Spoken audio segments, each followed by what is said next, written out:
காவிரி துலாக்கட்டத்திற்கு வந்த காவிரி நீரை வரவேற்று சிறப்பு பூஜை செய்யப்பட்டது.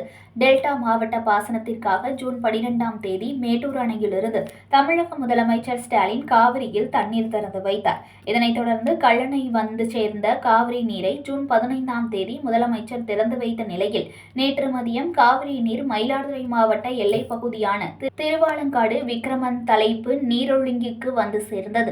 அங்கிருந்து நீர்வள ஆதாரத்துறையால் வினாடிக்கு 800 கன அடி திறந்துவிடப்பட்ட தண்ணீர் நேற்று நள்ளிரவு மயிலாடுதுறை துலாக்கட்ட காவிரியை வந்தடைந்தது.